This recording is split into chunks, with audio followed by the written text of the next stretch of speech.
Thank you very much, and thanks for giving up your time this afternoon so I can have a chat with you. It's been a busy week, and therefore it's very nice to be here with you, and I'm really looking forward. I think I'm going to come round from table to table. But I wanted to talk to you because I wanted to have the opportunity to say that I know that whatever's going on in the world, and it's volatile out there in the world at the moment, and whatever's going in the turmoil of politics, there's been quite a lot of that going on in the last few days, I know that for you and for millions of people, what matters most is the cost of living. Actually paying the bills, getting through, improving living standards, public services that work. These are the things that matter hugely for people. They're the things that we were charged with changing when we won the election. And I know that's what matters most, from personal experience. When I was growing up, we didn't have enough money to pay our bills. And I know what it feels like to sit around the kitchen table worrying about the fact that you can't make ends meet. And that's what people are doing across the country. And our job is to change that. But I also know it's the most important issue that we must focus on, because I know what I'm fighting for and who I'm fighting for.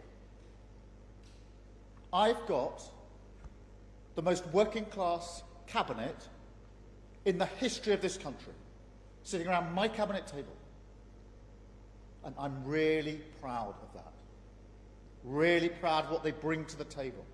Their personal journeys to get there. Their experiences. But it is utter nonsense to suggest that that means everybody gets a fair chance in life. Utter nonsense. I feel very strongly about this.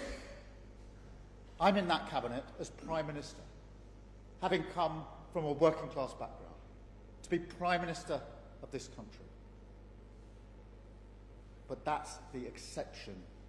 That is not the rule. Even within my own family. My brother, who died last year, he had difficulties learning when he was growing up. He spent his adult life wandering from job to job in virtual poverty.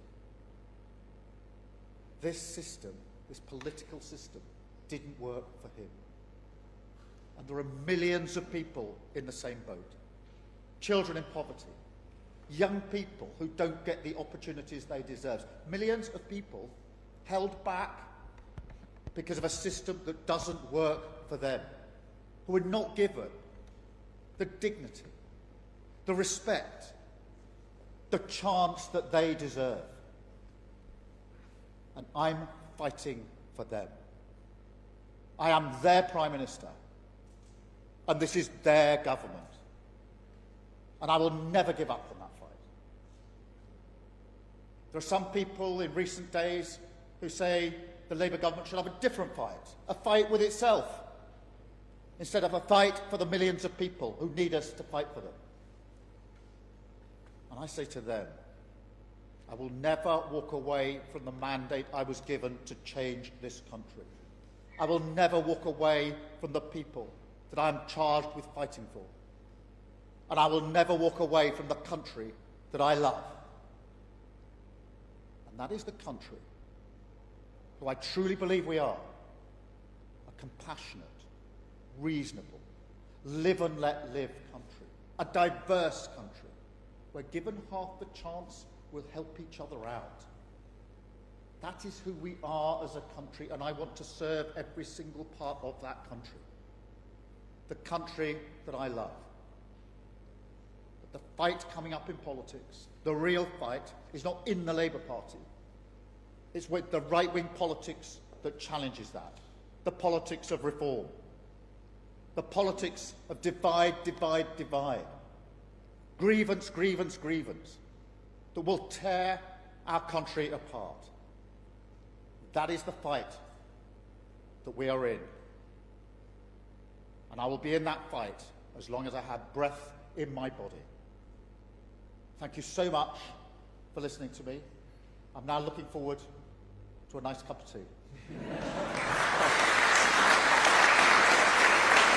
Thank you very much.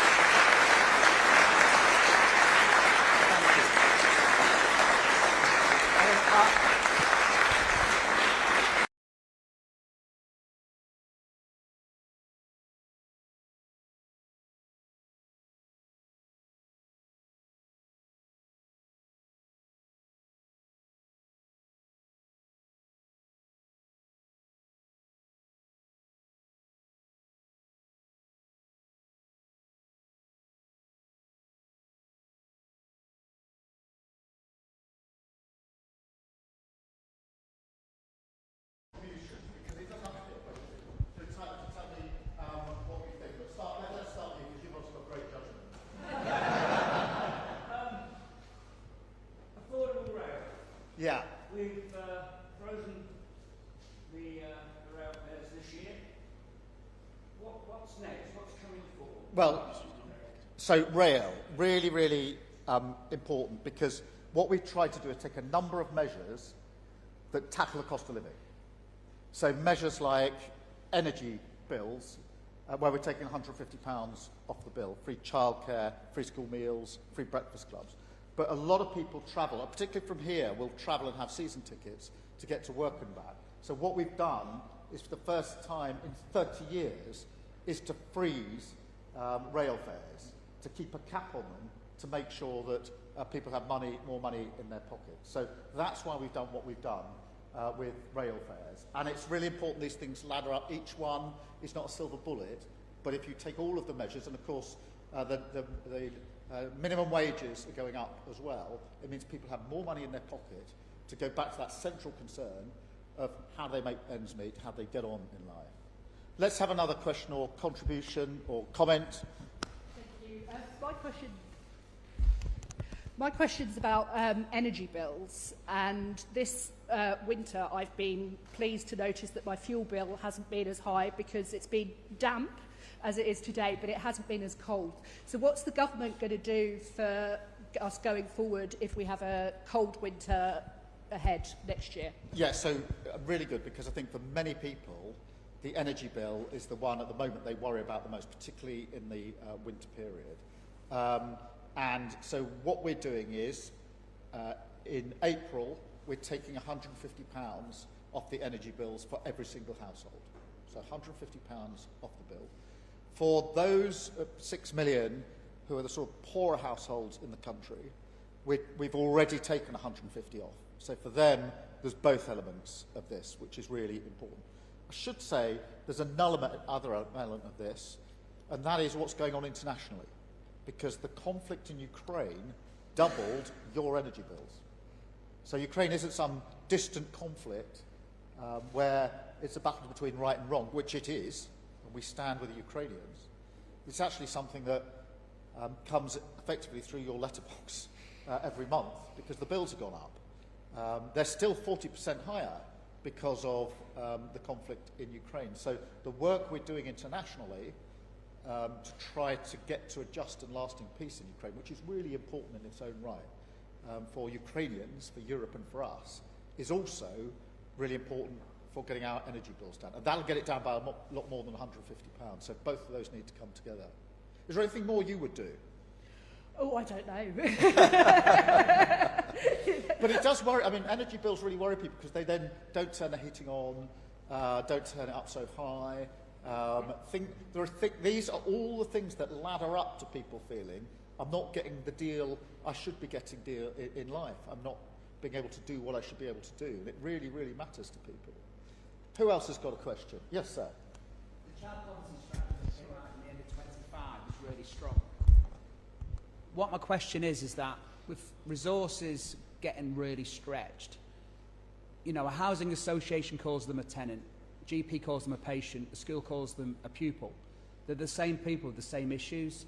And how do you get these different silos to communicate, use it as a framework, to collaborate more, so resources and funding can be used to really support the families that everyone is here for?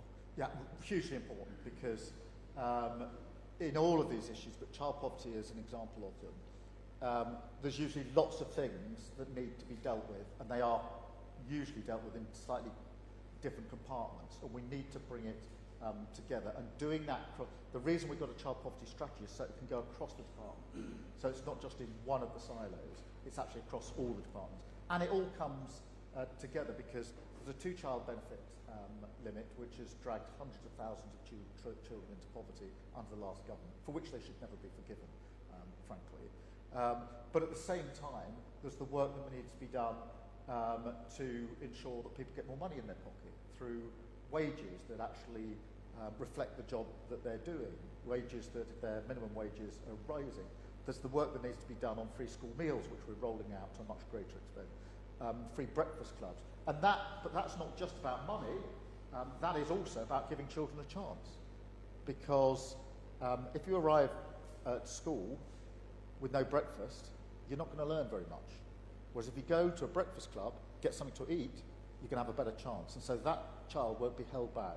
And it goes back to this business about being held back. Children in poverty struggle to reach their full potential. There is shed loads of evidence to that effect. So the policy of holding children back in poverty is a policy of holding children back from their potential.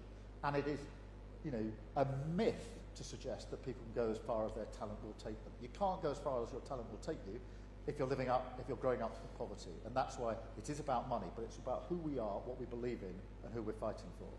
Did I see a hand over here? Yes, sir. My name is Johnny, and I work for a youth homelessness charity. So coming up in age range slightly from child poverty strategies. So the homelessness generally? Yeah. And particularly for young people, and we know that the single biggest cause of youth homelessness is family breakdown. So I'm interested in what support there is for those interventions that can be designed to keep families together, so that we don't end up with a lost generation who are left without homes. So I think that support for prevention services is critical. Really important. I mean, on homelessness, we've put in £3.5 billion, so a record amount into homelessness. We put in 37 million to help organisations that are helping with homelessness, because they tend to know in their own patch what the best thing to do is. And so we need to provide the support so people have got a roof over their head. But the real way to tackle this is to make sure people don't get into that position in the first place. And that can be marriage breakdown, family breakdown, can be very often mental health, particularly with younger people, and of course poverty. So we need to put in the mental health provision, and brings me back to cost of living. We need to make sure that people have got adequate resource. The other thing that is really important is to get rid of no-fault evictions, which we're doing, because too many people have a roof over their head and then they don't have a roof over their head through no fault of their own. So all these things need to ladder up. Yes, we need to, where people are already homeless, provide the support to get them somewhere to, and it's not just a roof over your head, it is a roof over your head, that really matters, but you will know it's the other support that needs to go in around it. Otherwise it tends to be temporary and relapse rather than actually a root off, but we need to get to grips with the root causes of it as well. Thank you very much. I'm going to have that cup of tea now, if you don't mind.